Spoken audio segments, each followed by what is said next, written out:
मुख्यमंत्री आदरणीय बड़े भाई जयराम ठाकुर जी,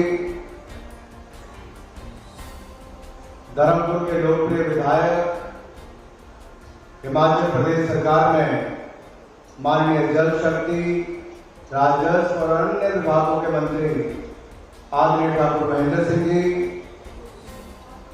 सरकाघाट के लोकप्रिय विधायक, भाजपा के वरिष्ठ नेता आदरणीय कर्नल नरेंद्र सिंह जी, नाचन के विधायक आदरणीय विनोद कुमार जी, हमारे जोगिंद्रनगर के विधायक माननीय प्रकाश राणा जी, द्रंग के विधायक माननीय जवाहर जी, and I would also like to welcome Head of Public Policy or Public Diplomacy Embassy of Israel, Ms. Shani Rapaport Ethsoni. A warm welcome to you on behalf of Dharampur and on behalf of Himachal Pradesh. मित्रों, ये Israel के जो बहुत एक ऐसा देश है जो बहुत कठिन परिस्थितियों में भी अपनी ताकत और अपना लोहा मनवाता है, उस छोटे से देश से चलकर आप सबके बीच में अगर जोरदार तालियां मिस्टानी राणा बापू के लिए, युवा मोर्चा के मेरे साथी भी रहे, तेसरा युवा नेता, सह मीडिया प्रभारी आदरणीय भाई रजत ठाकुर जी,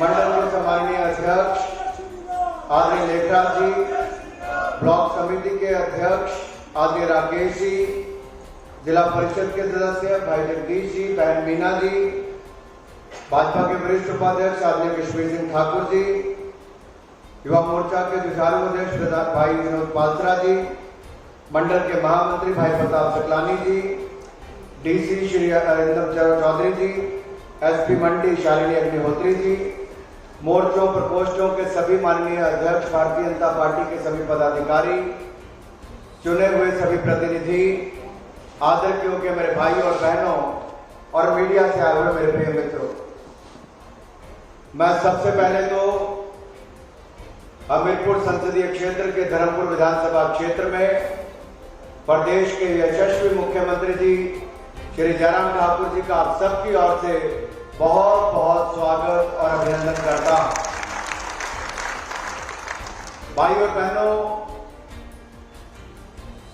आदरणीय ठाकुर महेंद्र सिंह जी के प्रयासों से लगातार पिछले 30-35 वर्षों में धर्मपुर विधानसभा क्षेत्र में एक के बाद दूसरी टर्म में उन्होंने शानदार विकास इस विधानसभा क्षेत्र का किया है।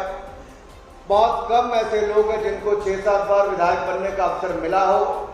आपकी कृपा इन पर बनी रही और इन्होंने भी यहाँ पर काम करने में कोई कसर नहीं छोड़ी। आज अगर मैं कहूँ तो लगभग 970 करोड़ रुपए के शिलान्यास और उद्घाटन होने जा रहे हैं, जो हुए हैं आप सबके सामने। उस पर भी धर्मपुर की जनता को बहुत बहुत बधाई और बहुत बहुत शुभकामनाएं। मित्रों, ये सब तब हो पा रहा है जब डबल इंजन की सरकार केंद्र और प्रदेश में है। आप कल्पना कीजिए, 14वें वित्त आयोग में जो पैसा मिलता था वो कितना था और 15वें वित्त आयोग में पैसा कितना हो। 13वें, 14वें और 15वें वित्त आयोग में एक बहुत बड़ा अंतर आया। और ऐसा नहीं कि प्रधानमंत्री मोदी जी ने यहां पर भाजपा की सरकार बनने का इंतजार किया हो। प्रधानमंत्री नरेंद्र मोदी ने जब यहां पर कांग्रेस की सरकार थी, और वो कांग्रेस की सरकार जिसने हिमाचल प्रदेश का विशेष राज्य का दर्जा छीन लिया था, जो विशेष राज्य का दर्जा अटल बिहारी वाजपेयी जी की सरकार में प्रेम कुमार धूमल जी ने दिलाया था, वो नरेंद्र मोदी जी के आने के बाद हिमाचल प्रदेश को विशेष राज्य का दर्जा वापस मिला है।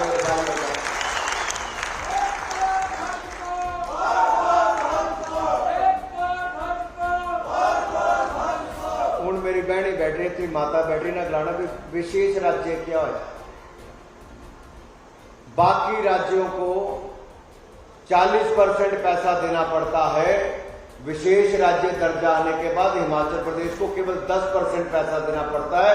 90% पैसा नरेंद्र मोदी जी की सरकार दिल्ली के खजाने से यहां पर देती है, क्योंकि दिल्ली में मोदी जी की सरकार है, यहां जयराम जी की सरकार है। दिल्ली की सरकार का खजाना पूरी तरह से हिमाचल प्रदेश के लिए खुला हुआ है मेरे भाइयों और बहनों, कोई कमी वहां से नहीं आती। और यही कारण है, अगर आप देखेंगे जल जीवन मिशन की अगर मैं बात करूं, जल जीवन मिशन नरेंद्र मोदी जी लाए। मुझे आज भी याद है, मैं केंद्र सरकार में 1 साल पहले तक तो मैं वित्त राज्य मंत्री था, और जब बजट हम लोग वहां पर बनाते हैं तो किस योजना को अगले 5 साल तक पैसा मिलेगा, तो नरेंद्र मोदी जी का निर्देश था कि जिस तरह से पिछली बार उज्ज्वला योजना में बहनों को रसोई गैस का सिलेंडर देश भर में 12 करोड़ बहनों को देने का काम उज्ज्वला योजना में मोदी सरकार ने किया, तो हिमाचल प्रदेश में जितनी बहनें बाकी रह गई थी, आदरणीय जयराम ठाकुर जी ने गृहिणी योजना के माध्यम से सारी बाकी बहनों को रसोई गैस का सिलेंडर और चूल्हा देने का काम भी किया। यही नहीं, बहनों के सिर से घड़ा उतरे। आज भी मैं देख रहा था, माननीय जयराम जी ने पानी का नलका खोला, घड़ा भरा, बेटी के सिर पे घड़ा रखा, फिर उतारा। ये यही प्रयास है शांता कुमार जी ने शुरू किया था, पानी गांव तक पहुंचाने का। धूमल जी की सरकार आई तो घर घर तक प्रयास किया, लेकिन फिर भी नहीं हो पाया। मोदी जी की सरकार, जयराम जी की सरकार आई तो जितना पिछले 70 साल में 7 लाख घरों तक पानी देने का काम हुआ था, इन 3 वर्षों में उससे ज्यादा 7.5 लाख परिवारों को पानी देने का काम मोदी जी और जयराम जी की सरकार में हुआ है मेरे भाई और बहनों। ये तब संभव हो पाया जब पैसे की कमी कहीं पर नहीं रही। और केवल ऐसा नहीं कि केवल मोदी जी की सरकार के माध्यम से, एशियन डेवलपमेंट बैंक हो, वर्ल्ड बैंक की योजनाओं की बात हो, हिमाचल एक ऐसा राज्य है जो विश्व बैंक हो, एशियन डेवलपमेंट बैंक हो, न्यू डेवलपमेंट बैंक हो, इन सब के माध्यम से ज्यादा स्कीमें हिमाचल प्रदेश को आज तक मिली। और केंद्र के वित्त मंत्रालय में हर बार यह सवाल उठता था कि एक राज्य को इतनी ज्यादा प्रोजेक्ट कैसे मिल जाए, क्योंकि जितना कोटा उससे ज्यादा भी मिलने की बात थी, वो ऑब्जेक्शन लगती थी। लेकिन उस ऑब्जेक्शन को भी दूर करने के लिए, जैसे मान लो धौला सिद्ध का प्रोजेक्ट नदौन और सुजानपुर के इसी ब्यास नदी पर है, वो 12 साल से नहीं हो पाता था, लेकिन आपके आशीर्वाद से मैं सांसद बना, मोदी जी के आशीर्वाद से मंत्री बना, तो जयराम जी ने कहा इस प्रोजेक्ट को पूरा करवाना है। 11 साल पुराना प्रोजेक्ट, उसकी फाइनेंशियल क्लियरेंस भी 750 करोड़ रुपए की आपके आशीर्वाद से वहां करवा पाए, उस अड़ंगे को भी हटाने का काम किया। ऐसे ही एशियन डेवलपमेंट बैंक का हिमाचल प्रदेश के लिए अगर कोई प्रोजेक्ट में विलंब होता था, एक तौर से महेंद्र सिंह जी जोर लगाते थे, चाहे वो हॉर्टिकल्चर के प्रोजेक्ट हो, पानी के प्रोजेक्ट हो या सड़क के प्रोजेक्ट हो, आपका बेटा वहां पर वित्त मंत्रालय में बैठा, वहां पर उधर दूसरी केंद्र सरकार की मदद से करके ये डबल इंजन की ताकत विधायक की, सांसद की, मुख्यमंत्री की, प्रधानमंत्री की लग के ये हिमाचल प्रदेश के हजारों करोड़ रुपए लाने का काम किया। ये टीम वर्क के रूप में काम होता है, ये टीम वर्क के रूप में काम होता है ताकि केंद्र से पैसा आए और प्रदेश पे खर्च। बहुत सारे राज्यों को केंद्र सरकार ने पैसा दिया, लेकिन उतना पैसा खर्च भी नहीं हो पाया। लेकिन मैं कहना चाहता हूं मित्रों, हिमाचल प्रदेश में जितना दिया उससे ज्यादा खर्च करने का काम किया। इसलिए हिमाचल प्रदेश को अगर 1700 करोड़ रुपया केंद्र सरकार ने प्रोजेक्ट के रूप में दिया, तो 1000 करोड़ रुपया पीठ थपथपाकर आपके अच्छे काम के लिए भी दिया है। उसके लिए मैं जयराम जी और ठाकुर महेंद्र सिंह जी को बहुत बहुत बधाई और शुभकामनाएं देना चाहता हूं। मित्रों, पैसा लाना ही नहीं, केवल पैसा लाना ही नहीं, इसको खर्च करके लगाने का काम भी करना है। मैं अंदर आते आते ठाकुर महेंद्र सिंह जी को कह रहा था कि जितनी जगह हमारे पास धर्मपुर में है, उससे बड़ा मैदान यहां पर बनकर तैयार हो गया, उससे बड़ा भवन यहां पर बनकर तैयार हो गया। क्यों हुआ? क्योंकि आपने भारतीय जनता पार्टी का विधायक चुना, भारतीय जनता पार्टी का सांसद चुना, भारतीय जनता पार्टी का मुख्यमंत्री चुना, भारतीय जनता पार्टी का प्रधानमंत्री भी चुना, यानी कि हमारी पार्टी से आए तो देश के प्रधानमंत्री भी बने। एक बदलाव आया। नहीं तो आप याद कीजिए 2014 में जब भारत में चुनाव हो रहे थे तो उस समय कांग्रेस ने कहा मोदी तो चाय बेचने वाला है, क्या देश चलाएगा। लेकिन यहां की जनता ने तय कर लिया था कि देश बेचने वाली कांग्रेस को नकार दिया, ईमानदार चाय बेचने वाले मोदी जी को देश का प्रधानमंत्री आप लोगों ने बना दिया मेरे भाइयों और बहनों। और आज मैं आपके सामने सीना ठोक कर कह सकता हूं, 1 साल नहीं 8 साल हो गए, कोई 1 पैसे के भ्रष्टाचार का आरोप भी नरेंद्र मोदी जी के ऊपर नहीं लगा पाया है। ये ईमानदार सरकार हमने दिल्ली में भी दी और प्रदेश में देने का काम भी किया है। ये भारतीय जनता पार्टी है जो जनता के लिए समर्पित है मेरे भाई और बहन, और आगे भी रहे।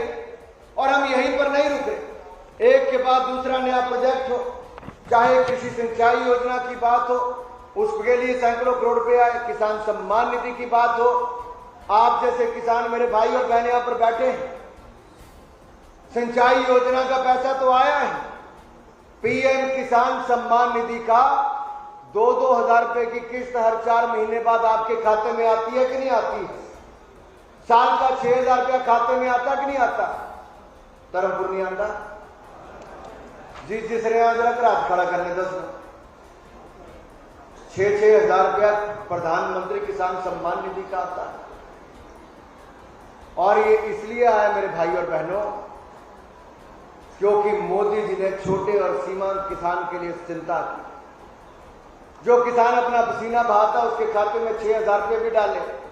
जब दुनिया भर में खाद की कीमतें बढ़ गई, 3-3 गुना ज्यादा खाद की कीमतें हो गई, उसके बावजूद भी हिंदुस्तान के अंदर 1 रुपया भी खाद की कीमत नरेंद्र मोदी जी की सरकार ने नहीं बढ़ने दी और किसानों को लाभ दिया है तो मोदी सरकार ने दिया है।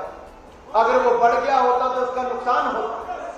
हमने केंद्र से पेट्रोल और डीजल पर जो कर है उसको भी कम कर दिया।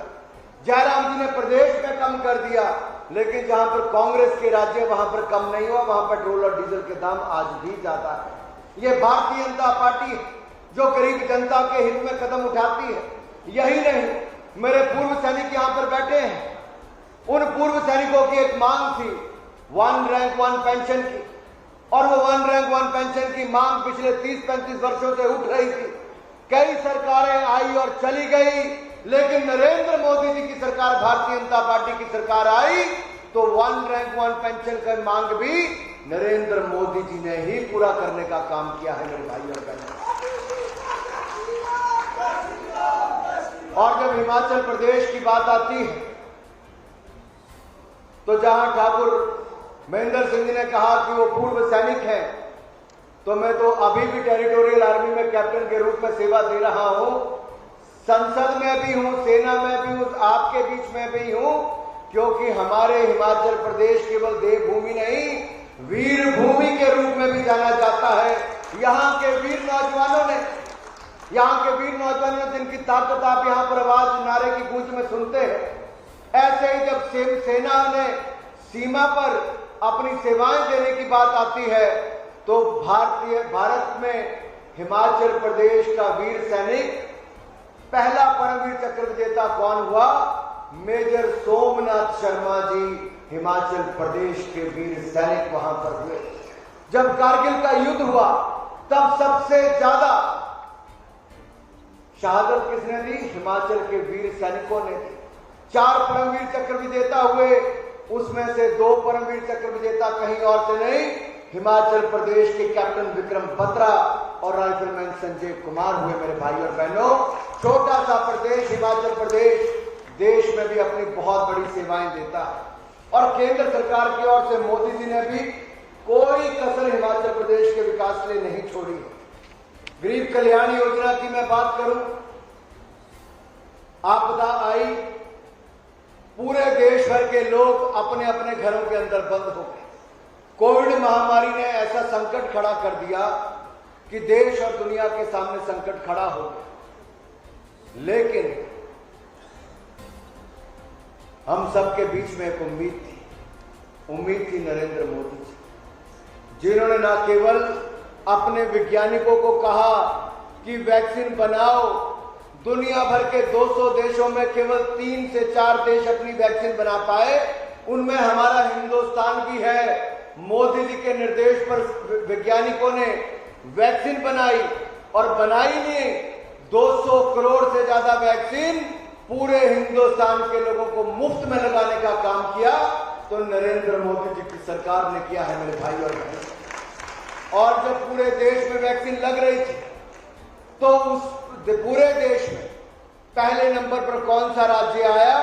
जयराम जी के नेतृत्व में हिमाचल प्रदेश ने पहला स्थान प्राप्त किया। सबसे ज्यादा वैक्सीन लगाने का काम हिमाचल प्रदेश ने सबसे पहले किया है मेरे भाई और बहन। पहाड़ी राज्य होने के बावजूद ये सब संभव हो पाया है। और मैं आपसे कहना चाहता हूं कि आपको जब अन्न की बात आती थी कि अगर घरों में बंद हो जाएंगे अनाज कहां से मिलेगा, इस देश के किसान ने अन्न पैदा करने में कहीं कोई कसर नहीं छोड़ी।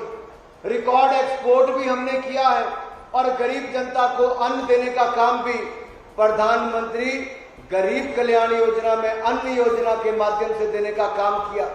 कितने लोगों को? 80 करोड़ लोगों को 28 महीने तक मुफ्त में अन्न देने का काम दुनिया में किसी देश ने और किसी सरकार ने किया तो भारत के प्रधानमंत्री नरेंद्र मोदी जी ने देने का काम किया है मेरे भाई और बहन। मुझे पता है गर्मी बहुत है, हवा नहीं आ रही है, लेकिन आप में से जिसने मुफ्त में वैक्सीन लगाई जरा हाथ खड़ा करें। जिसने 2 वैक्सीन लगाई जरा दोनों हाथ खड़ा करें।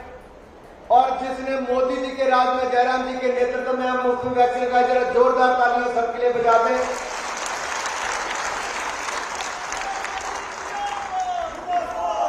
मित्रों, जब घरों में बंद थे तब तो सोचते थे घरों से निकले कैसे।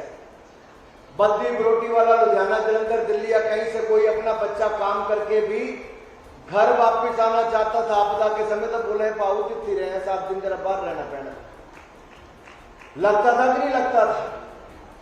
उस समस्या से निकाल कर कौन लाए? आज की दुनिया के कई देशों में समस्या है, नरेंद्र मोदी जी निकाल कर लाए।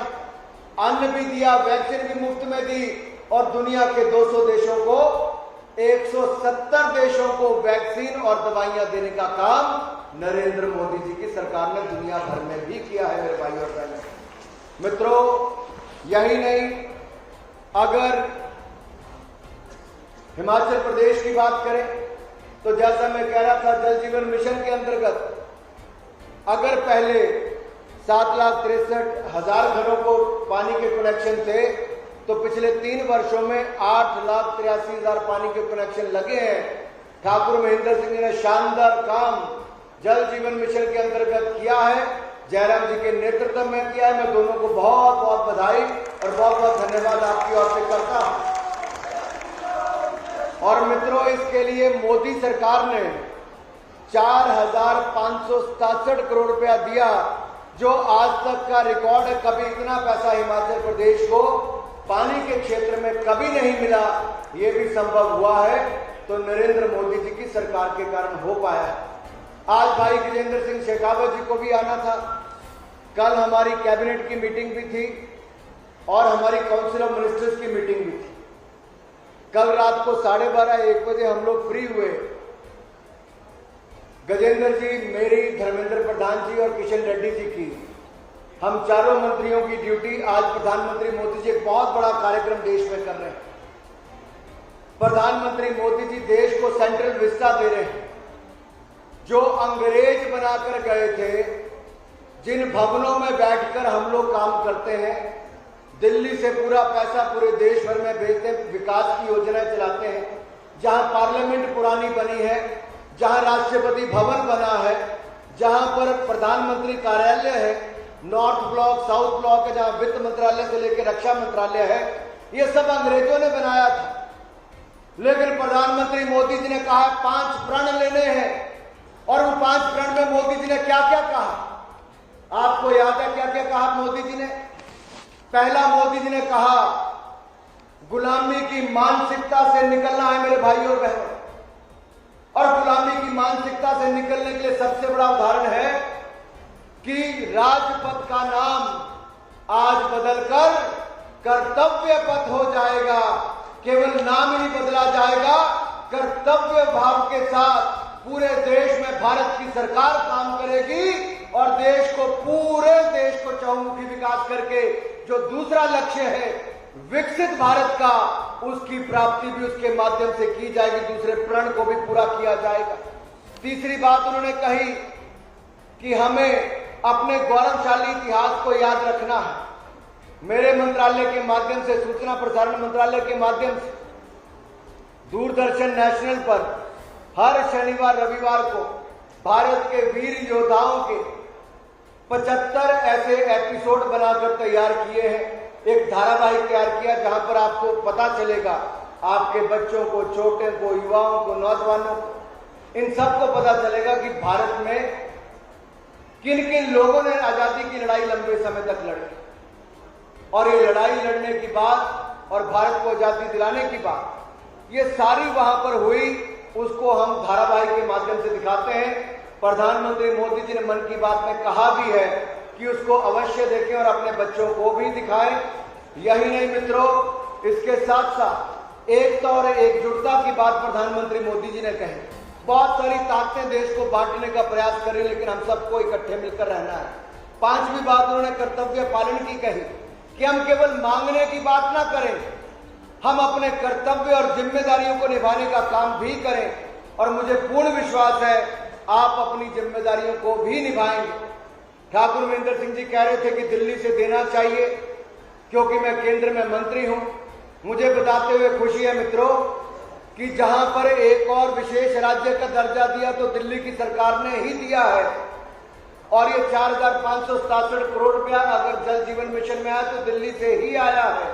और यही नहीं, जहां अटल जी की सरकार में औद्योगिक पैकेज उस समय 1 दिसंबर 2002 को आया, हिमाचल प्रदेश में जितना उद्योग लगा उस समय के मुख्यमंत्री प्रेम कुमार धूमल जी और प्रधानमंत्री अटल बिहारी वाजपेयी जी के कारण आया। तो आज bulk drug park Narendra Modi ji प्रधानमंत्री है, 1500 करोड़ रुपए का, और जयराम जी मुख्यमंत्री तो हिमाचल प्रदेश के लिए मिला है। ये भी केंद्र सरकार से केवल तीन राज्यों को मिलना है, उनमें से एक हमारा हिमाचल प्रदेश है। मित्रों, हजारों लोगों को रोजगार इससे मिलेगा। और 500 करोड़ रुपए का मेडिकल डिवाइस पार्क, ये भी हिमाचल प्रदेश को केंद्र सरकार की ओर से मिला। हजारों लोगों को रोजगार के अवसर मिलेंगे, नौजवान को नौकरियां मिलेंगी।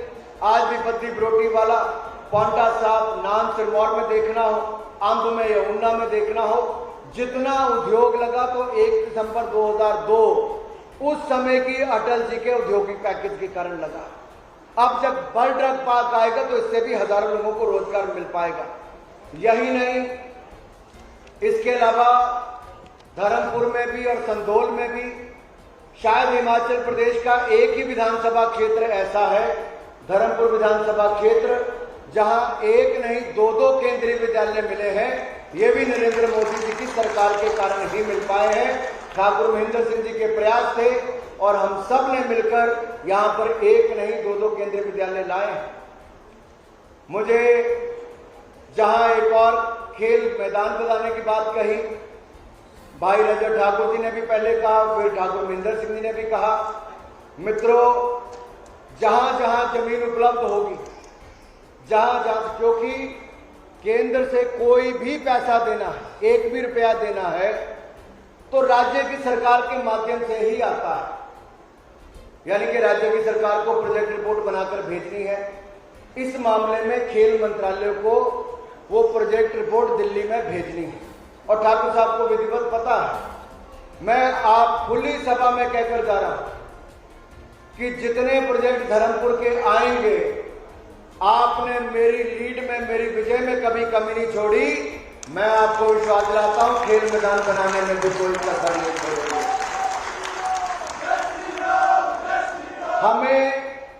हमें युवाओं को नशे से बचाना है और नशों से बचाने के लिए खेल मैदान बनाना बहुत आवश्यक है।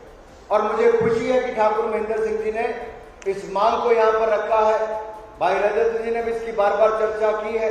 मैं इतना ही कहूंगा मेरे मित्रों, चाहे स्कूल हो, खेल के मैदान हो, स्वास्थ्य के भवन हो, शिक्षण संस्थान हो, कहीं पर कमी केंद्र सरकार से ना रखी गई है ना रखी जाएगी। जहां केंद्र से मोदी जी ने, प्रदेश से जयराम जी ने हर तरह का प्रयास और हर तरह की मदद हमारे धर्मपुर विधानसभा क्षेत्र के लिए की है। मैं चाहता हूं आप मुख्यमंत्री जी के लिए और प्रधानमंत्री जी के लिए एक बार जोरदार तालियों के साथ उनका बहुत बहुत धन्यवाद और स्वागत करें। यही नहीं मेरे भाई और बहनों, बहुत सारे प्रोजेक्ट हैं। अगर मैं बात करूं जो वर्षों से हमारी एक मांग पेंडिंग थी, तो मुझे लगा अगर मैं वित्त मंत्रालय में हूं, केंद्र सरकार में मंत्री हूं, तो इस प्रोजेक्ट को तो पूरा करवाना ही चाहिए, क्योंकि हमीरपुर से मंडी का नेशनल हाईवे की घोषणा तो बहुत पहले हो गई थी, लेकिन बनता नहीं था। 1200 करोड़ रुपया इसके ऊपर खर्च होगा। हमीरपुर के अणु से लेकर टौणी देवी, अगा देवी, चौथरा से सरका घाट, पारछू से लेकर बरोटी से लेकर बनेड़ी से लेकर मंडी तक, ये 1200 करोड़ रुपए का ये इतना बड़ा प्रोजेक्ट ग्रीन हाईवे, ये भी आपके विधानसभा क्षेत्र में बनेगा। ठाकुर महेंद्र सिंह जी ने भी इसके लिए बहुत प्रयास किए, मैं इनका भी बहुत बहुत आभार उसके लिए प्रकट करता हूं। यही नहीं, सीआरएफ के ब्रिज भी एक नहीं दो बनाकर दे रहे हैं, वो भी 32 करोड़ रुपए की लागत से, कोठी पतन में भी और खेड़ी में भी। और प्रधानमंत्री ग्रामीण सड़क योजना जो केंद्र से ही आती है, वो PMGSY 3 में भी 46 करोड़ रुपए की 3 सड़कें भी आपके लिए मंजूर करवा दी हैं। उसके लिए भी आपको बहुत बहुत बधाई और केंद्र सरकार के मोदी जी और बाकी सभी मंत्रियों का बहुत बहुत धन्यवाद। मित्रों, मैं माननीय विजेंद्र सिंह शेखावत जी की ओर से भी आपसे क्षमा चाहता हूं। हम दोनों को ही आज मोदी जी के कार्यक्रम में रहना था, लेकिन मैंने कल प्रधानमंत्री जी से भी कहा, जब मैं 12:30 बजे फ्री हुआ, मैं उनसे निवेदन करके आया कि सर गजेंद्र जी की हाजिरी भी मैं लगा लूंगा, उनका पैसा मिला है उसके लिए धन्यवाद भी मैं आपका यहां से कर दूंगा, लेकिन उस जनता का मैं धन्यवाद कैसे करूं जिन्होंने लगातार हर विधानसभा में यहाँ के कार्यकर्ताओं ने, भाजपा के कार्यकर्ताओं ने जो मेहनत की और जनता ने जो आशीर्वाद दिया, तभी जाकर रिकॉर्ड 4 लाख मतों से मैं जीत पाया और मोदी सरकार में मुझे केंद्रीय मंत्री बनने का अवसर भी मिला है। मैं आपका शीश झुकाकर बहुत बहुत धन्यवाद करता हूं, आभार प्रकट करता हूं अपनी माताओं का, अपने बुजुर्गों का। मित्रों, विकास एक निरंतर प्रक्रिया है और विकास तभी होता है जब कड़ी पूरी जुड़ी रहे। प्रधानमंत्री मोदी जी पैसा तो पहले भी भेजते थे, राज्य की सरकार खर्च नहीं करती।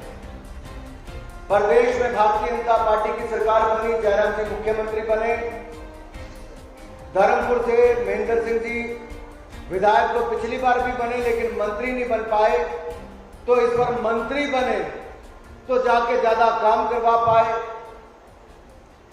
क्योंकि भारतीय जनता पार्टी का मैं सांसद और केंद्रीय मंत्री बना तो वहां पर आपकी आवाज को उठा सका।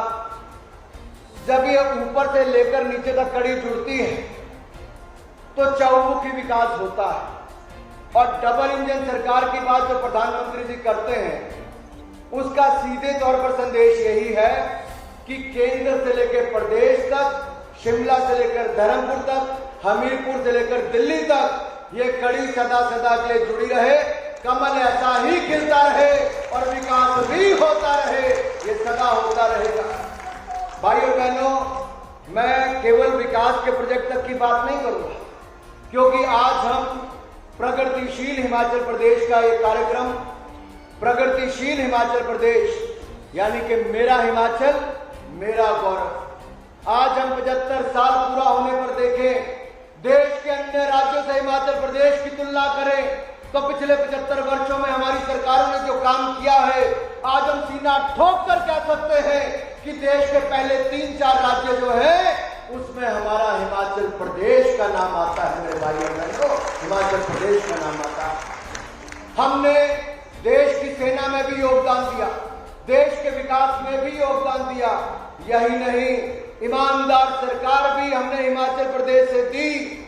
आज हमें प्रण लेना होगा कि अगले 25 वर्ष जो अमृत काल का समय है, जब प्रधानमंत्री मोदी जी कहते हैं देश को आगे बढ़ाना है, तो आइए इकट्ठे मिलकर संकल्प ले। जब हम अपने हिमाचल प्रदेश को आगे बढ़ाएंगे, देश अपने आप आगे बढ़ेगा। आइए इकट्ठे मिलकर प्रण ले कि अगले 25 वर्ष पूरा योगदान हिमाचल प्रदेश के विकास के लिए देंगे और अपने हिमाचल प्रदेश को नंबर 1 बनाकर देंगे। नंबर 1 हिमाचल प्रदेश को बनाकर देंगे। मित्रों, मुझे आज भी याद है 2010 में मैं दूसरी बार सांसद बनकर जब केंद्र में पार्लियामेंट सेशन चल रहा था, सेना के जवानों पर पथराव हो रहा था, जम्मू कश्मीर में 3000 से ज्यादा सैनिक घायल हो गए। उस समय की कांग्रेस की सरकार armed forces special protection act में बदलाव करना चाहती थी। फौजियों पर मुकदमे हो जाते, कश्मीर हाथ से निकल जाता, कश्मीर को स्वायत्तता देने की बात करते थे, कश्मीर को बचाना बहुत जरूरी था। उस समय कोई आवाज नहीं उठा रहा था। भारतीय जनता पार्टी विपक्ष में थी। मुझे युवा मोर्चा का अध्यक्ष उस समय बनाया, मैं राष्ट्रीय अध्यक्ष था। मैंने कलकत्ता से कश्मीर तक की यात्रा, तिरंगा झंडा की यात्रा, राष्ट्रीय एकता यात्रा की कि जम्मू कश्मीर को भारत का अभिन्न अंग बनाए रखेंगे, फौजियों को बचाएंगे, मुकदमे होने नहीं देंगे। उस समय रजत भाई हमारे युवा मोर्चा के यहाँ से नेता थे, ये भी वहां पर आए। मैं कलकत्ता से आया। जब जम्मू कश्मीर में हम लोग एंटर करने लगे तो सामने पूरी बाढ़ लगा दी गई, आगे नदी थी, सामने इकलौता पुल था। इस तरफ हम 80,000 से ज्यादा युवा देश भर के इकट्ठे हुए, दूसरी ओर जम्मू में 1 लाख से ज्यादा नौजवान इकट्ठे हो गए। लाल चौक पर तिरंगा झंडा फहराना था, लेकिन बीच में नदी थी, सामने बाढ़ थी, आगे पुलिस खड़ी थी। ऐसा माहौल बना दिया गया, ना जाने हम किसी दूसरे देश में जा रहे थे। लेकिन इन नौजवानों की जवानी को कोई रोक नहीं पाया। हमने उस समय भी लाल चौक पर जाकर तिरंगा झंडा फहराया।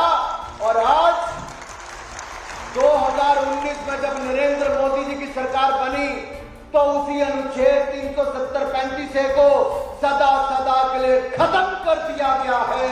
जम्मू कश्मीर को भारत का अभिन्न अंग बना दिया गया है।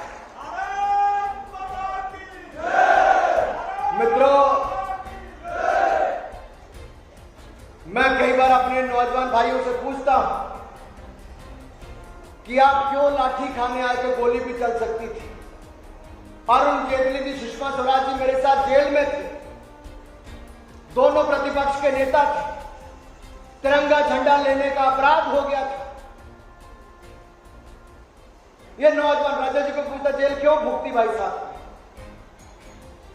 क्योंकि देश के लिए हिंदुस्तान का नौजवान तब भी मर मिटने के लिए तैयार था, आज भी मर मिटने के लिए तैयार है। लेकिन मैं आपसे कहता हूं, बलिदान देने की जरूरत नहीं। आइए युवाओं को कहता हूं, योगदान दीजिए हिमाचल और देश के विकास के लिए। अमृतकाल में देश को नंबर 1 बनाए, एक बार फिर देश को महान बनाए। हमारा देश महान था मित्रों, सोने की चिड़िया कहा जाता था।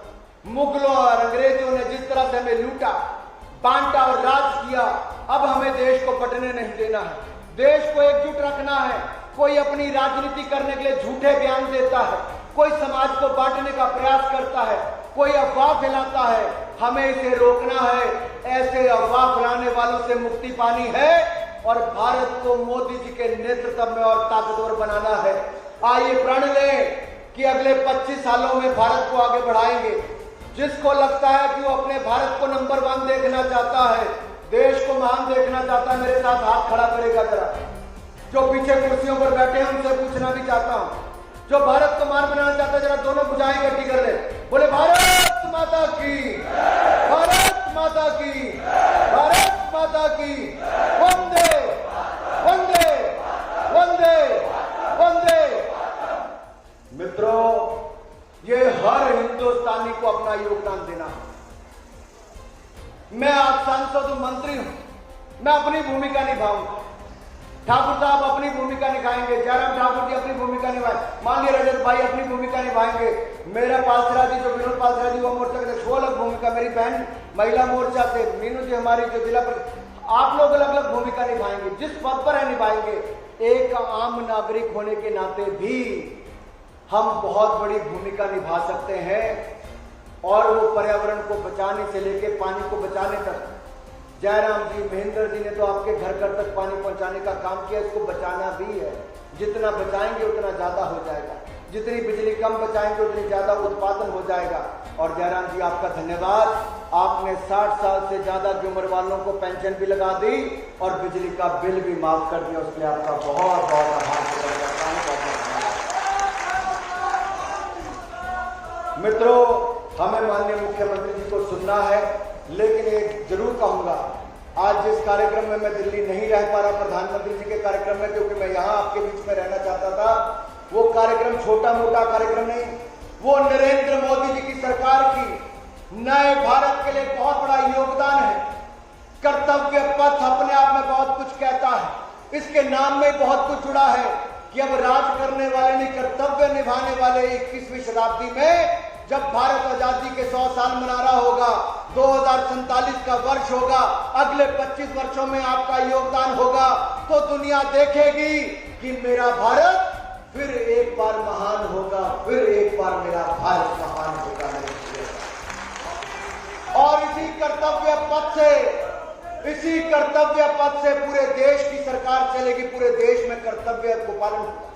मैं अपने संसदीय क्षेत्र के भाइयों बहनों को निमंत्रण देता हूं, आप में से जो भी दिल्ली आएगा, कृपया करके मेरे पास आइए, हम इकट्ठे मिलकर उस कर्तव्य पथ पर भी चलेंगे जो मोदी जी ने बनाया है, जो मोदी जी भविष्य का भारत बनाना चाहते हैं। घर घर नल से जल, घर घर बिजली के कनेक्शन दे दिए, हर बहन का खाता, हर भाई का खाता खोल दिया, बैंक का खाते में पैसा डालने का काम कर दिया, किसान को समृद्ध और संपन्न बनाने का काम कर दिया, रसोई गैस का सिलेंडर दे दिया, 80 करोड़ लोगों को मुफ्त में राशन दे दिया, 200 करोड़ वैक्सीन मुफ्त में लगा दी। भारत जो 11वें नंबर की अर्थव्यवस्था आज से 7 साल पहले था, हमने अंग्रेजों को पीछे छोड़ दिया, अब भारत 5वें नंबर की अर्थव्यवस्था दुनिया में बन गया। मेरे भाइयों बहनों, जिन देश ने हमारे ऊपर 200 साल राज किया, उन अंग्रेजों की जिन्होंने हमने गुलामी सही, हमने गुलामी की मानसिकता भी छोड़ दी और अंग्रेजों को पछाड़कर दुनिया में 5वें नंबर की अर्थव्यवस्था मेरा और आपका भारत बन गया है। मोदी जी का बहुत बहुत धन्यवाद, बहुत बहुत बधाई देना चाहता हूं। आज दुनिया भर में आपदा के समय मोदी सरकार की नीति और निर्णयों के कारण दुनिया के 200 देशों में सबसे तेजी से बढ़ने वाली अर्थव्यवस्था हमारा हिंदुस्तान नंबर 1 बन गया है। मेरे भाइयों बहनों, उसके लिए भी मैं आपको बहुत बहुत बधाई देता हूं। सबसे तेजी से चलने वाली अर्थव्यवस्था है। ये सब तब हुआ जब आपने पूर्ण बहुमत की सरकार बनाई और ईमानदारी से केंद्र में मोदी जी और प्रदेश में जयराम जी ने सरकार चलाई। आइए इकट्ठे मिलकर इसको बरकरार रखें। और जैसा ठाकुर साहब ने कहा, क्योंकि विधानसभा का काम काज ठाकुर साहब ने कहा था मैं देखूंगा, दिल्ली का काम तुम देखना, हम उसी तरह से एक टीम के रूप में काम कर रहे हैं ताकि विधानसभा में पूरी तरह से एक विधायक के रूप में और प्रदेश में मंत्री के रूप में काम करें। और दिल्ली में संसद में आपने देखा होगा, विपक्ष में था तब भी कांग्रेस के भ्रष्टाचार को, उनके परखच्चे उड़ाने का काम मैं संसद में और सड़क पर भी करता था। मेरे भाइयों बहनों, हिमाचल प्रदेश के पूर्व भ्रष्टाचारी लोगों के खिलाफ भी आवाज उठाई, तब भी उठाता था, आगे भी उठाने में कोई कसर नहीं छोड़ी। धरातल से उठकर ऊपर तक गए, पीछे मुड़ने का नाम कहीं नहीं लेंगे। ये आपकी ताकत है मेरे भाई और बहनों। पीछे जो देश 130 करोड़ के देश में युवा मोर्चा का अध्यक्ष बनाना या फिर खेल मंत्री बनाकर, अगर आज तक के सबसे मेडल ओलंपिक्स में भारत ने जीते तो 7 मेडल अभी जीते हैं, 19 मेडल पैरालंपिक्स में जीते, 16 मेडल डेफोलंपिक्स में जीते, थॉमस कप में गोल्ड भी जीता, IBA women world boxing championship में गोल्ड जीता और कॉमनवेल्थ गेम में 61 मेडल जीतने का काम भारत के युवा खिलाड़ियों ने किया है। मेरे भाई और बहनों, हमने अभी करके दिखाया। यही नहीं, सूचना प्रसारण मंत्रालय की ओर से भी हम प्रयास कर रहे हैं कि भारत में ज्यादा से ज्यादा रेडियो टेलीविजन की कनेक्टिविटी से लेकर बाकी सब सुविधाएं हो। उस पर मैं ज्यादा नहीं बोलूंगा क्योंकि लंबा समय होगा। हमें माननीय मुख्यमंत्री जी को सुनना है। एक बार फिर मैं आदरणीय ठाकुर महेंद्र सिंह जी को, मंडल के सभी कार्यकर्ताओं को आज के शानदार कार्यक्रम के आयोजन के लिए बहुत बहुत बधाई और शुभकामनाएं देता हूं। जयराम जी और माननीय सभी विधायक यहाँ पर आए, आप सबका बहुत बहुत आभार प्रकट करता हूँ। और एक बार जब आप इतनी गर्मी में इतनी देर से बैठे हैं, एक बार तालियां आप सबके लिए मैं भी मारना चाहता हूँ कि आपने पूरा यहाँ पर समर्थन दिया है और आगे भी देंगे। आपको बहुत बहुत बधाई। बोले भारत माता की। बहुत बहुत धन्यवाद।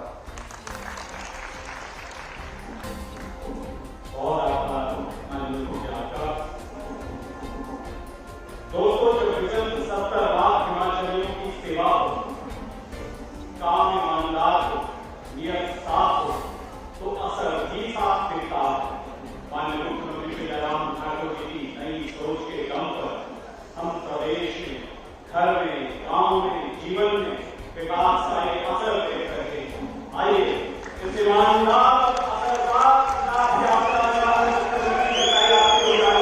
आप सभी तारीख के मदद होंगे। माननीय मुख्यमंत्री जयराम ठाकुर जी।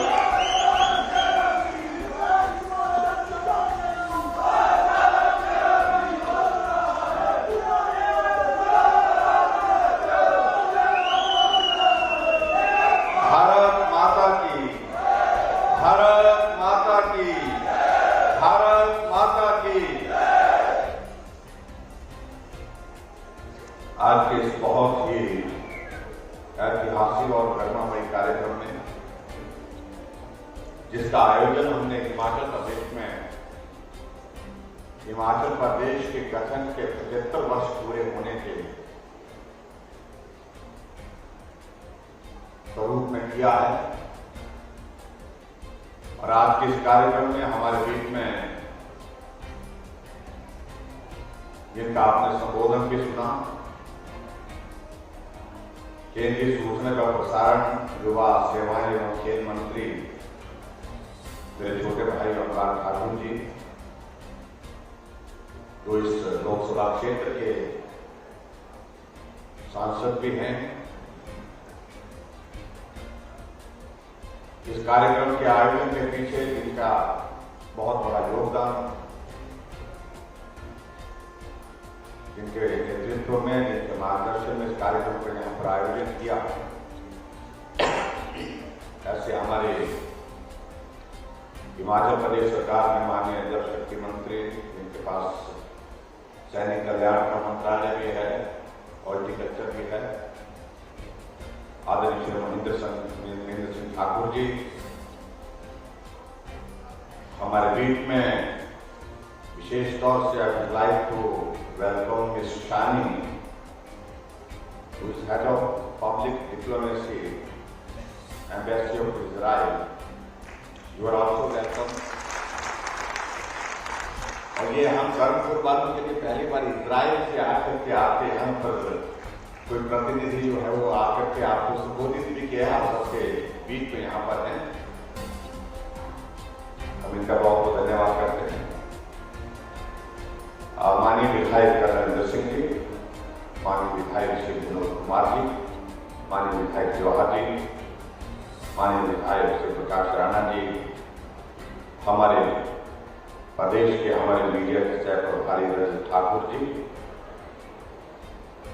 हमारे मंडल के अध्यक्ष श्री लेखराज जी, पार्टी के हमारे महामंत्री मंडल के श्री प्रताप सकलानी जी, हमारे बीच के ब्लॉक समिति के अध्यक्ष राकेश कुमार जी, जिला परिषद के सदस्य जगदीश जी, मीना जी, पार्टी के हमारे वरिष्ठ नेता कश्मीर सिंह जी, विनोद पात्रा जी, यहाँ डायरेक्टर हॉर्टिकल्चर के हमारे बीच में मूर्ति जी भी हमारे बीच में बैठे थे, डेप्टी कमिश्नर मंडी, एसपी मंडी, सभी वरिष्ठ अधिकारीगण, पत्रकार मित्रों और उपस्थित सभी भाई लोग, मैं आप सबका बहुत बहुत धन्यवाद करता हूँ विशेष तौर से कि इतनी गर्मी के बावजूद भी आप आराम से बैठे। और मैं इस बात को यहाँ जरूर देख रहा था, मैं ठाकुर महेंद्र सिंह जी से भी बात कर रहा था। एक अच्छी परंपरा हमने यहाँ करी कि महिलाओं को कुर्सियों पर बैठाया है और पुरुष को कुछ खड़े हैं और जो कुछ खड़े नहीं हैं तो वो जमीन पर बैठे हैं। महिलाओं के लिए सम्मान का ये विषय मुझे लगता है कि उदाहरण के रूप में हम प्रस्तुत करते हैं। किसी भी पुरुष ने कोई आवाज आपके खिलाफ नहीं उठाई, इनको आपने कुर्सी पर बिठा दिया और हमको आपने जमीन पर बिठा दिया। लेकिन कुछ साथियों के ऊपर मुझे रहम आ रहा है जिनके सिर पर मेरे जैसे कम बाल हैं, वो परेशानी की दौर में गुजर रहे हैं। लेकिन क्या करें, ये दौर ऐसा है, झेलना पड़ेगा। मैं मातृशक्ति को प्रणाम करता हूं, सभी भाई बहनों को यहाँ पर प्रणाम करता हूं। आज के इस कार्यक्रम के आयोजन के लिए सफलतम कार्यक्रम, जिसको मैं कह सकता हूं बहुत जोश भरा कार्यक्रम, जमोश भरा कार्यक्रम आप सबने यहाँ पर किया। इसके लिए मैं आप सबको, जो आयोजन के लिए सारे साथी यहाँ पर लगे, इसके लिए मैं शासन के अधिकारियों को भी और पार्टी के साथियों को भी बहुत बहुत बधाई देता हूँ। अभी यहाँ आने से पहले हम एक रस्म हमने उद्घाटन और शिलान्यास की है, और मैं सोच रहा हूं उस पर बोलूं कि ना बोलूं, बोलना छोड़ देता। अभी एक जगह और जाना है जहां पर और उद्घाटन और शिलान्यास होने हैं। अगर दोनों जगह को हम मिलाएं तो दोनों जगह में कुल मिलाकर के 50 शिलान्यास है और 42 जो है वो उद्घाटन है। कुल मिलाकर के 92 उद्घाटन और शिलान्यास यहाँ पर हो रहे हैं आपके विधानसभा क्षेत्र में। और इस पर जो खर्च किया जा रहा है, पैसा जो खर्च हुआ है उद्घाटन के लिए, जो शिलान्यास के लिए खर्च करने के लिए आने वाले समय में जो पूरा करने के लिए होगा, वो राशि 980 करोड़ रुपए है। कुछ लोगों ने अभी भी तारीफ नहीं लगाई।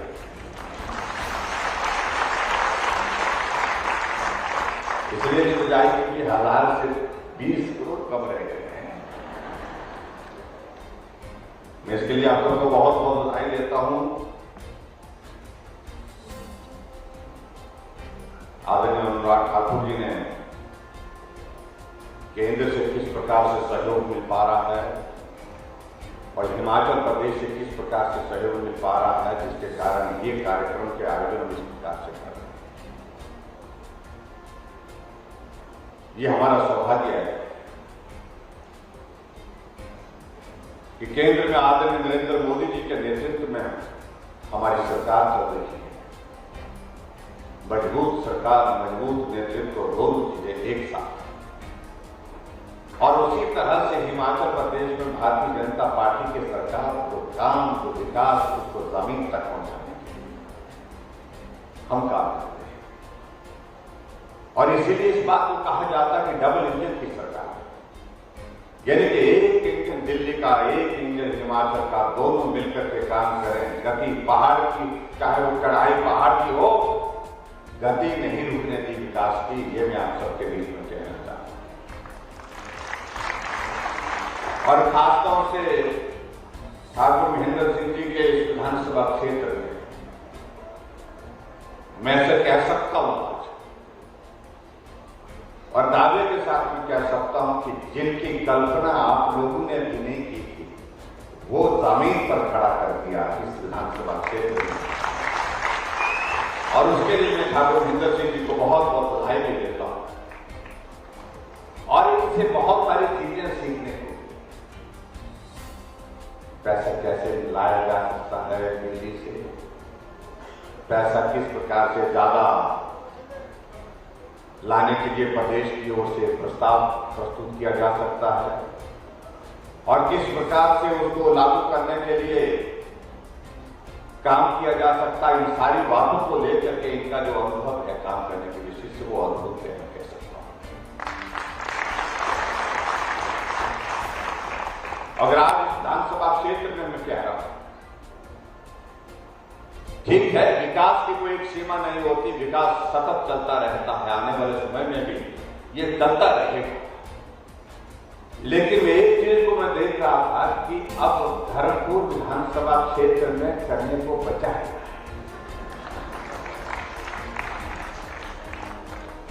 मुझे कुछ नहीं दिख रहा है कि कुछ बचा है। हर चीज जो कभी सोची भी नहीं थी वो भी हम तक हो गई। इसके लिए मैं आप सबको बहुत बहुत बधाई। जहां हिमाचल प्रदेश सरकार की ओर से जो आपके इस क्षेत्र के लिए किया जा सकता था वो हमने करने की कोशिश की।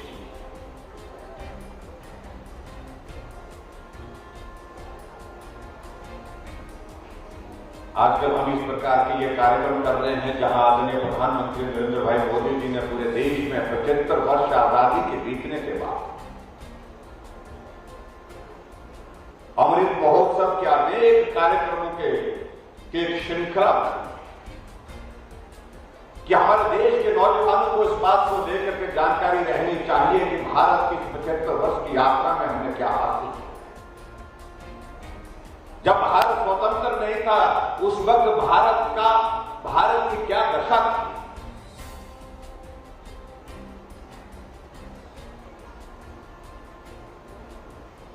अभी 15 अप्रैल का ये 15 अगस्त का कार्यक्रम था और 15 अगस्त के इस कार्यक्रम को लेकर के प्रधानमंत्री जी ने पूरे देश के लोगों से एक आग्रह किया कि भारत की स्वतंत्रता के 75 वर्ष पूर्ण हो रहे हैं, आओ हम एक काम करें, इस स्वतंत्रता दिवस पर हम एक जगह झंडा न लगाएं, गांव में घर घर झंडा लगाएं, हर घर तिरंगा इस अभियान के साथ हमने एक आह्वान किया। और आज भी मैं देख रहा हूं हिमाचल प्रदेश के बहुत सारे इलाके में से जब गुजरता हूं, शहर से गुजरता हूं, गांव से गुजरता हूं, चाहे चाय वाले की छोटी सी टी स्टॉल की दुकान है, चाहे टायर पंक्चर करने वाले की दुकान है, चाहे ढाबे वाले का ढाबा है, चाहे होटल है, रेस्टोरेंट है, चाहे घर है, तो तिरंगा झंडा आज भी दिखाई देता है, हर जगह लगा हुआ, हर जगह। हमारे कुछ मित्रों ने इस पर भी प्रश्न खड़ा करने की कोशिश की, इससे क्या होगा, इससे क्या होगा, ये प्रश्न खड़ा करने का प्रश्न पैदा कहां से हुआ। भाई और बहनों, ये सोच बहुत दुर्भाग्य है। अगर भारत की स्वतंत्रता के 75 वर्षों के बाद अगर हमारे देश के यशस्वी प्रधानमंत्री नरेंद्र मोदी जी ने इस बात के लिए आह्वान किया कि आओ हम इस वक्त स्वतंत्र भारत में 75 वर्ष मना रहे हैं स्वतंत्रता के, और इस अवसर पर हम उन लोगों को स्मरण करें जिन्होंने अपने जीवन की कुर्बानी इस देश की, जिनके परिश्रम से, जिनके आंदोलन से ये देश आगे बढ़कर के स्वतंत्रता के इस लक्ष्य को हासिल करने में सफल हुआ। और इसलिए जहां तिरंगे झंडे की अगर बात कहते हैं, ये वही तिरंगा झंडा है जिसके लिए आज भी हमारा देश का सैनिक अपने जान की कुर्बानी देने के लिए सीमा पर खड़ा होकर के रक्षा कर रहा है इस देश की। इस पर प्रश्न खड़ा करना योग्य नहीं है। और इसी प्रकार से भाइयों और बहनों, हमारे लिए सौभाग्य की बात है, हमारे लिए सौभाग्य की बात है कि हिमाचल प्रदेश के गठन के भी 75 वर्ष पूरे हुए हैं। जब हम इस बात को जिक्र कर रहे हैं तो हमारे कई मित्र बहुत परेशान हैं, रोजाना खबरें डाल रहे हैं, अखबारों में कह रहे हैं, आजकल मुख्यमंत्री जा रहे हैं, बड़े बड़े तंबू लगा रहे हैं।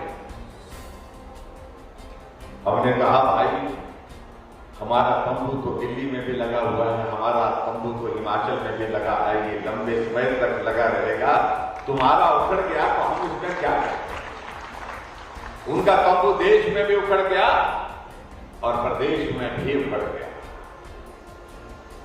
हमने ये कार्यक्रमों के आयोजन इसलिए किए हिमाचल प्रदेश में कि हिमाचल की यात्रा के हमारे 75 वर्ष पूर्ण हुए हैं। यह हमारा जिम्मा बनता है कि हिमाचल प्रदेश की इस यात्रा में आप सब भाई बहनों का जो बहुत योगदान रहा है, उसके लिए सार्वजनिक मंच से आप सबका अभिनंदन कर सकूं, आप सबका धन्यवाद कर सकूं। और इस कार्यक्रम के लिए मैं आज आपके बीच में यहां धर्मपुर विधानसभा क्षेत्र में आकर के आप सबका धन्यवाद करने के लिए आया हूं, आप सबका आभार व्यक्त करने के लिए आया हूं। हिमाचल के विकास में आप सबका बहुत महत्वपूर्ण योगदान एक मजदूर का भी रहा, एक किसान का भी, एक बागवान का, एक कर्मचारी का भी, डॉक्टर का, एक इंजीनियर का, सबका योगदान। इसलिए हमारे से पहले आपने डॉक्यूमेंट्री देखी, उसमें मुझसे पहले जो 5 मुख्यमंत्री रहे हैं हमने उनका भी जिक्र किया, उनका भी बहुत महत्वपूर्ण योगदान रहा है। इसलिए मुझे लगता है कि उन मित्रों को, हमारे जो विपक्ष के लोग हैं, उनको परेशानी नहीं होनी चाहिए। लेकिन अगर परेशानी हो रही तो उसका हम कुछ कर भी नहीं सकते भाई। अगर हो रही है तो हो रही। भाइयों बहनों, आप सबके आशीर्वाद से हिमाचल प्रदेश में हमारी सरकार के 5 वर्ष का कार्यकाल पूरा हुआ है और आप सबका बहुत बड़ा योगदान, आप सबका सहयोग मिला। बहुत बड़ा संकट का ये दौर था, ये सामान्य परिस्थितियों का अब की बार का कार्यकाल नहीं था। ये सामान्य परिस्थितियों से हट करके परिस्थितियों का दौर था, लेकिन आप सबका सहयोग मिला, समर्थन मिला, हर कदम पर मिला, तब जाकर के आगे बढ़ने का हौसला मिला। और आज मुझे इस बात की खुशी है कि आज हम हजारों की संख्या में इस कार्यक्रम का हिस्सा बनकर के यहां पर मौजूद हैं। इसकी वजह यह है कि उस संकट, कोविड के संकट से हम बाहर निकल चुके हैं और बाहर निकलने की सबसे बड़ी ताकत हमको मिली देश के यशस्वी प्रधानमंत्री नरेंद्र भाई मोदी जी के माध्यम से, उनके आशीर्वाद से पूरे देश के लिए वैक्सीन का प्रावधान करना, वैक्सीन भी बिना पैसे के लगाने का प्रावधान करना। और आज सारे के सारे लोग यहां पर डबल डोज वैक्सीन के साथ यहां पर बैठे हैं। बहुत सारे लोग बूस्टर डोज भी लगा करके बैठे हैं। हर आदमी की जीवन की सुरक्षा, इस बात को सुनिश्चित करने के लिए देश के यशस्वी प्रधानमंत्री नरेंद्र मोदी जी ने कहा साइंटिस्ट कि वैक्सीन चाहिए। भारत के साइंटिस्ट क्या नहीं कर सकते? 135 करोड़ का ये भारत, क्या हम अपने देश के अंदर वैक्सीन बना करके क्या नहीं कर सकते? वैक्सीन बनी, लेकिन जब लगाने की बात आई तो हमारे बहुत सारे साथियों ने कई तरह की बातें कहने की कोशिश की। मतलब साइड इफेक्ट हो जाएगा,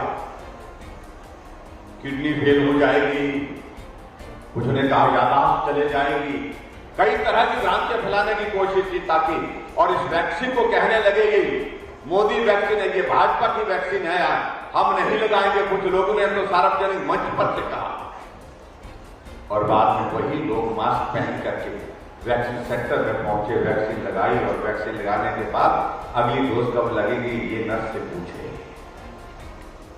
ये दुर्भाग्यपूर्ण परिस्थिति आपको बता। लेकिन मुझे इस बात को लेकर के संघर्षपूर्ण भरी इस परिस्थिति में हमने हिमाचल प्रदेश में काम करने की कोशिश की।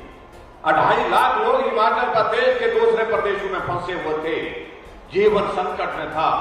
परिवार के लोग कह रहे थे उनको घर ले आओ, हमारे बच्चे पढ़ने के लिए गए हैं, हमारे बच्चे पूना पढ़ने के लिए गए, हमारे बच्चे कोटा में पढ़ने के लिए गए हैं, बेंगलोर में पढ़ने के लिए गए हैं, हमारे बच्चे रोजगार के लिए गोवा गए हैं।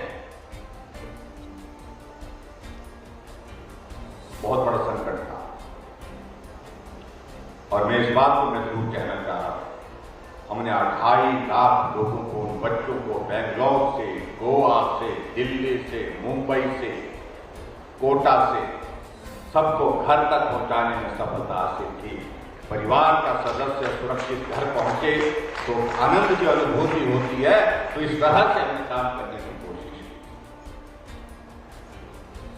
आज हमसे इस बात को लेकर के कई तरह के प्रश्न खड़ा करने की कोशिश करते हैं। कई बार बहुत विचित्र लग रहा आजकल के दिनों में, मैं तो देख रहा पार्टियां, कांग्रेस पार्टी जो लंबे समय तक सत्ता में रही, आजकल उनकी हालत क्या है? घोषणा कर रही है, गारंटी दे रहे हैं, गारंटी, जिसकी अपनी ही गारंटी नहीं है वो गारंटी दे रहे हैं। अभी हाल ही में 5 प्रदेशों में चुनाव हुए, बहुत जोर से कह रहे थे हम आने वाले हैं, हम आ रहे हैं। परिणाम निकला, सब जगह से निकले। उत्तर प्रदेश में जहां 400 से ज्यादा सीटें हैं, वहां पर सिर्फ 2 सीटों पर जीत हासिल हुई।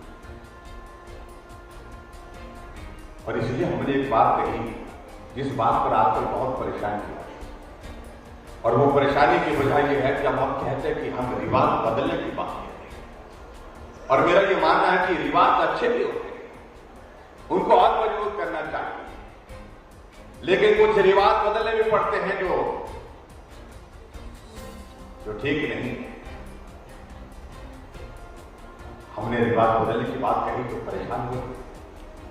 हमने भी परेशान क्यों हो रहे हैं? इतनी ही तो बात कही कि रिवाज बदलेंगे। और मैं ये भी कहना चाह रहा हूं, रिवाज बदलने की बात हम हिमाचल में नहीं कह रहे हैं, पूरे देश में रिवाज बदल गया। यहां हमारे पड़ोस का उत्तराखंड, जहां उत्तराखंड बनने के बाद कोई भी सरकार 5 साल के बाद रिपीट नहीं हुई थी, पुनः नहीं आई थी, दोबारा नहीं बनी थी, रिवाज बदला ना। भाजपा की सरकार का 5 वर्ष का कार्यकाल पूरा हुआ और 5 वर्ष के बाद फिर धामी की बात होनी चाहिए। उत्तर प्रदेश में 37 वर्षों के बाद कोई सरकार फिर से रिपीट हुई है, रिवाज बदला ना। योगी जी थे, योगी जी फिर आए, रिवाज बदला तो हम क्या गलत बोल रहे हैं? या हमारा पड़ोस का राज्य हरियाणा 2014 में सरकार बनी, 2014 के बाद 2019 तक 5 साल का कार्यकाल पूरा करने के बाद फिर वहां पर मनोहर खट्टर जी मुख्यमंत्री हैं, सरकार फिर से भाजपा की बनी, रिवाज बदला ना। गोवा में रिवाज बदला, सरकार भाजपा की चली रही है, मणिपुर में फिर भाजपा की सरकार। जब पूरे देश भर में रिवाज बदल गया तो हिमाचल में क्यों नहीं बदलेगा? क्यों नहीं बदलना चाहिए? बदलना चाहिए, बदलना चाहिए ना, बोलना पड़ेगा।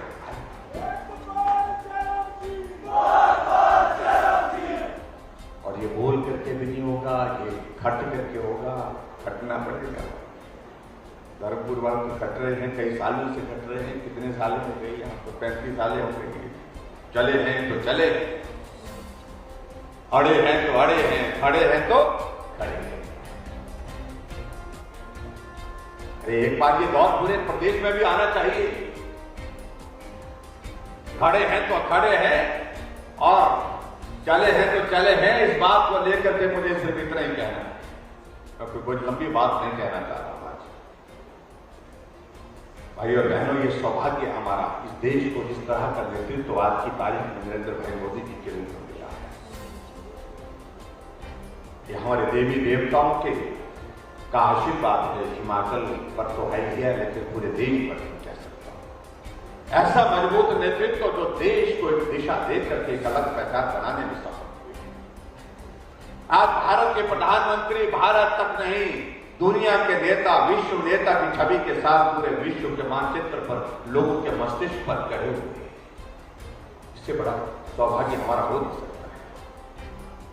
और जहां तक हिमाचल की बात आती है, जहां हिमाचल के काम की बात आती है, हिमाचल देवभूमि के लोगों की बात आती है, तो प्रधानमंत्री जी हिमाचल को अपना घर कहते हैं। अरे हिमाचल, हिमाचल तो मेरा अपना घर है, जहां वर्षों तक मैंने लोगों के बीच में रह करके इन 5 वर्षों के कार्यकाल में आने वाले समय में अभी 1 महीने के अंदर प्रधानमंत्री जी के कार्यक्रम बनने वाले हैं। अभी तक प्रधानमंत्री जी 7 बार हिमाचल प्रदेश में आ चुके हैं, 7 बार, 7 टाइम्स। शिमला में आए 8 साल का कार्यकाल पूरा होने में, और जब शिमला के माल रोड पर पहुंचे थे, गाड़ी छोड़ करके निकल पड़े माल रोड पर। मैं वर्षों तक यहां घूमता रहा, साथियों के साथ मिलता रहा, और उसके बाद रिज के मैदान से पूरे देश को संबोधित किया। कुछ दिनों के बाद धर्मशाला आना हुआ, धर्मशाला में रुके, रात को ठहरना हुआ। हमारे कांग्रेस के लोग बहुत परेशान होने लगे, हमसे पूछने लगते हैं कि प्रधानमंत्री जी आ रहे हैं? हमने कहा जी आ रहे हैं।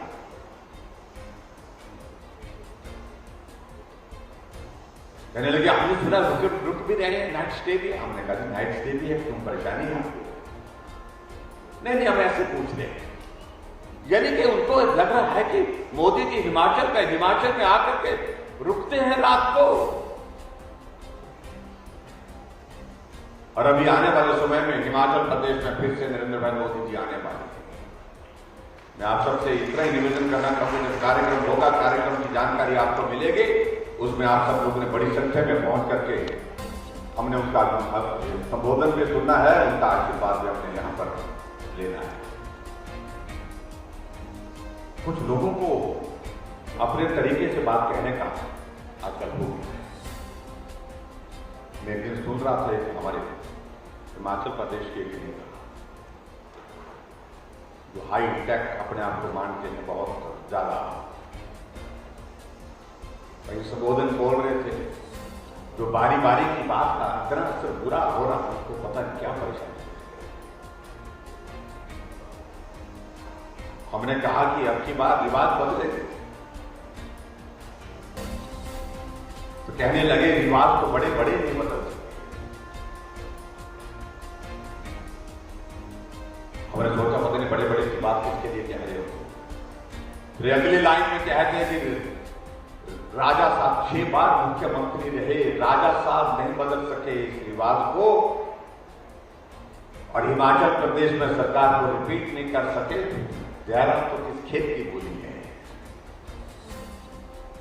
मुझे कोई आपत्ति नहीं, ये उनकी भाषा सार्वजनिक मंच की है, ऐसा नहीं है उन्होंने कहीं कमरे के अंदर बोला, किसी को चलते हुए बोला, भाषण माइक पर बोला। आदमी बड़ा हो छोटा हो, मैं तो आदमी को सिर्फ आदमी मानता हूं, चाहे वो छोटा है चाहे बड़ा है, और ये बड़े बड़े की सोच उतारनी पड़ेगी भाइयों, दिमाग से उतारनी पड़ेगी। जो लोग इस बात को लेकर के अपने आप को महसूस करते हैं कि हम बहुत बड़े हैं, उनको आदमी बनाना पड़ेगा, इंसान बनाना पड़ेगा, इंसानियत को सिखाना पड़ेगा। अब गरीब परिवार में कोई आदमी जन्म लेता है, वो बड़ा नहीं हो सकता, मैं मानूं, चलो कोई बात नहीं, और हमें बड़ा होना भी नहीं, लेकिन ये ठेका बड़े लोगों के घरों में जन्म लिए हुए लोग हैं वही लेंगे, ये उचित नहीं है, ये भाषा ठीक नहीं है। इस भाषा को ठीक करने की जरूरत है। मैं सम्मान करता हूं जितने भी हमारे वरिष्ठ नेता रहे हैं हिमाचल प्रदेश के, सबके प्रति मेरा आदर है, लेकिन अगर इस तरह की भाषा करेंगे तो जो सम्मान की भावना हमारे उन लोगों के प्रति रही है उसके लिए विशेष नहीं। आदमी सिर्फ आदमी है, अटल जी ने कहा है आदमी ना बड़ा है, आदमी ना छोटा है, आदमी सिर्फ आदमी है। कविता लिखी है उन्होंने, आदमी ऊपर नीचे कुछ है, न ऊंचा होता है न नीचा होता है, न बड़ा होता है न छोटा, आदमी सिर्फ आदमी है। इस भाव को समझने की आवश्यकता है। और मैं तो इनको ये कहना चाह रहा हूं कि सारे काम बड़े आदमी करते हैं, ये जरूरी नहीं, कुछ काम छोटे आदमी भी कर लेते हैं भाई। और की बात ये रिवाज बदलने का काम भाई और बहनों हम सब छोटे आदमी के दिल में है। इसमें आप सबकी आहुति चाहता हूं, इसमें आप सबका आशीर्वाद चाहता हूं, इसमें आप सबका सहयोग चाहता हूं, ये मैं आप सबके बीच में आप कह रहा हूं।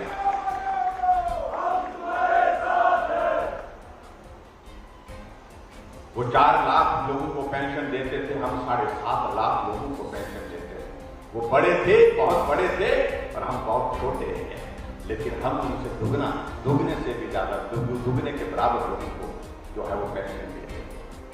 वो पेंशन पर 400 करोड़ खर्चते थे, और हम 1300 करोड़ रुपए हिमाचल प्रदेश में पेंशन पर बुजुर्गों के लिए, अपाहिज जो हमारे भाई बहन हैं उनके लिए खर्च करते। हमने हर घर में गैस का चूल्हा पहुंचाने का काम किया।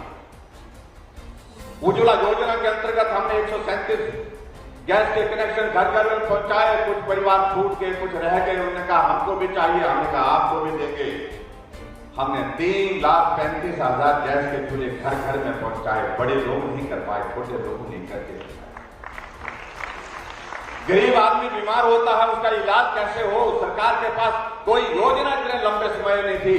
जो बार बार सत्ता में रहे, कई बार सत्ता में रहे, जिनका वो जिक्र करते हैं, उनको मालूम नहीं हुआ कि गरीब आदमी बीमार होता तो उसके सामने उसके इलाज के लिए कितनी परेशानी होती, उसकी जिंदगी खत्म हो जाती है, चीख पुकार में खत्म हो जाती है, क्योंकि इलाज खर्च करने की स्थिति में उसके पास पैसे नहीं होते।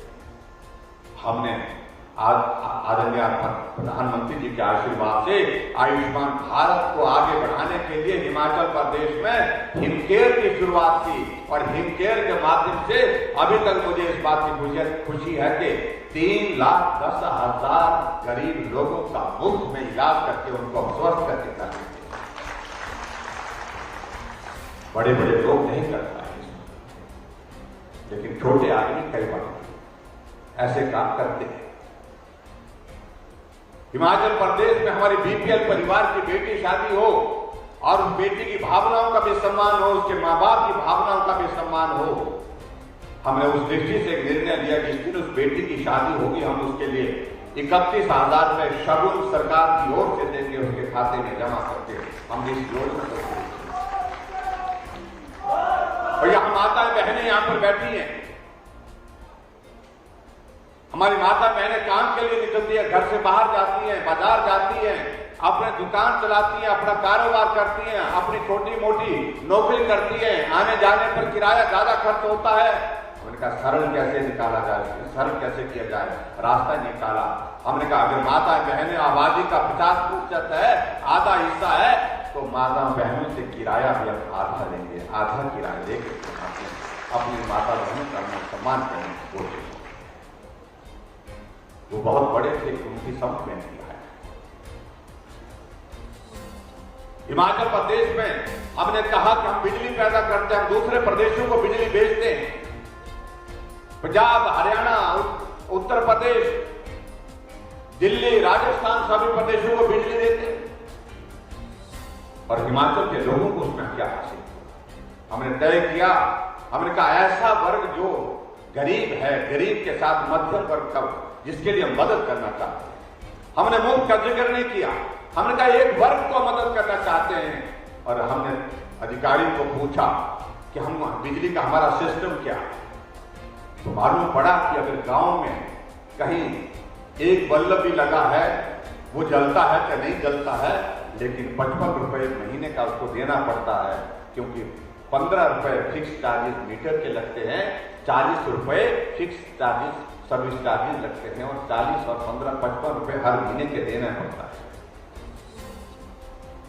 और यहाँ आपके यहाँ धर्मपुर में तो 2 गृह होती नहीं है, 2 गृह होती नहीं है, हमारे होती 2 गृह। 6 महीने 2 गृह में रहते हैं लोग, 6 महीने घर में रहते हैं। अपने जमीन होती है ना, तो घर से दूर जिसको 2 गृह बोलते, जहाँ जाते हैं ऊंचाई पर, पहाड़ पर जाकर के जहाँ जमीन पर काम भी करते हैं और उसके बाद पशुधन भी वहीं ले जाते हैं।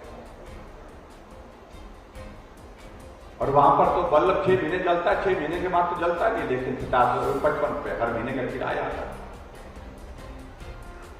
ऐसे में हमने कहा एक गरीब आदमी के घर में 3 बल्ब अगर है तो कितना खर्चा आता है, 4 बल्ब है तो कितना आता है, 5 होते हैं, 6 बल्ब होते हैं तो कितना आता है।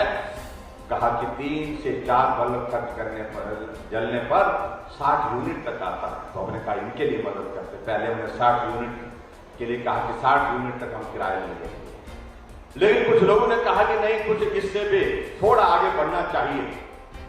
तो हमने कहा 6-7 बल्ब जिस घर में जलते हैं उनका, तो कहा कि 110 से 120 यूनिट वहां पर जलते हैं और उनके बारे में भी सोचना चाहिए। तो हमने तय किया 125 यूनिट बिजली हम हिमाचल प्रदेश में जहां जलेंगे उसका किराया जो है हम 0 किराया। बिल आया होगा आप लोगों को जुलाई महीने का, और बिल आया कितना आया, 0 बिल आया। और कांग्रेस ने कहा कि जयराम ने मुफ्तखोर की आदत आ गई, मुफ्तखोरी की आदत आ गई। आगे तो पढ़ेंगे, लेकिन जब आप लोग तगड़ा काम करेंगे। और आखिरकार अभी मैं देख रहा था बड़ा विचित्र, हमें कह रहे हैं कि मुफ्तखोरी की आदत डाली और अपने आप अभी जाकर के जो है गारंटी दी, 10 गारंटी दी और 10 गारंटी में से एक ये भी बात कही कि हिमाचल प्रदेश में हमारी सरकार बनेगी तो 300 यूनिट बिजली फ्री देंगे। आएगी ही नहीं तो बोलने में क्या फर्क जाता है, और आने देंगे भी क्यों भाई? सवाल ही पैदा नहीं होता, प्रश्न ही पैदा नहीं होता। वो कह रहे हैं, हमने करके दिखा दिया। जो किया जा सकता तो भाई और बहनों को हमने करने की कोशिश की है। मैं आपके बीच में यही कहना चाह रहा हूं और बाकी सारी चीजों को लेकर के यहाँ आदरणीय महेंद्र सिंह ठाकुर जी ने अपने क्षेत्र से संबंधित कुछ मसलों को उठाया है। हम इनके साथ बैठ करके बातचीत कर लेंगे। जो भी यहाँ जो इनने मिनी सचिवालय में जो धर्मपुर में निम्न अधिकारी को बैठने की जो बात कही गई है, एसडीएम की बात कही है, विकासखंड अधिकारी की बात कही है, तहसील कल्याण अधिकारी की बात कही है, श्रम निरीक्षक की बात कही है कि 1 सप्ताह के लिए वहाँ पर व्यवहारिक लगता है। तो ये धर्मपुर के जो है वो अधिकारी जो है वो संदौर में 1 सप्ताह के लिए बैठेंगे। तो इस बात को लेकर के हम जो आदेश करने की बात होगी इसमें हम जारी करेंगे। ये मैं आपके बीच में कहना चाहता हूँ। बाकी मैं और बहुत सारी चीज़ों को लेकर के उसमें डिटेल में दिया, उसमें हम बैठ करके बात कर लेंगे जो भी इसमें करने की चीज़ें होंगी। एक चीज़ को लेकर के जो यहाँ पर प्रमुख रूप से इन्होंने जो बात कही गई है और वो ये बात कही है कि सिविल जज कोर्ट धर्मपुर की जो औपचारिकताओं का एक दौर होता है उसको उन्होंने लगभग पूरा कर दिया है। और मैं आप सबके बीच में इस बात को कह रहा हूँ, सिविल जज कोर्ट जो है वो धर्मपुर में बहुत जल्दी हम खोल देंगे ताकि इस प्रक्रिया को हम पूरा कर सकें। और उसी तरह से एक फायर सबस्टेशन के सिलसिले में इन्होंने बात कही धर्मपुर में, तो ये फायर सबस्टेशन भी आपके यहाँ पर खोल दिया जाएगा। 3 हेल्थ सब सेंटर की बात भी इन्होंने कही है, 3 हेल्थ सब सेंटर की बात कही है इन्होंने, फील्ड में, चौकी में, 6 गोवेला तो यहाँ पर कहा है। तो ये सारी चीज को लेकर के इसको भी मैं स्वीकार करता हूँ। 3 हेल्थ सब सेंटर यहाँ पर खोल दिए जाएंगे, इसकी बहुत मुश्किल कार्य नहीं है। और बाकी एक चीज को ले जिसके कारण हम दोनों बहुत परेशान भी रहे, कामगार के जो पंजीकरण हेतु जो श्रमिक कल्याण बोर्ड के लिए जो है उप कार्यालय खोलने की बात कही गई है। और इस कार्यालय को कहाँ खोलने का है? धर्मपुर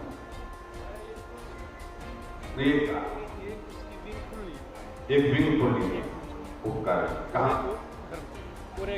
अच्छा, तो धर्मपुर में एक विंग जिसकी खोलने की बात है उसको भी हम खोल देंगे। ये मैं आपके बीच में कहना चाहता हूँ।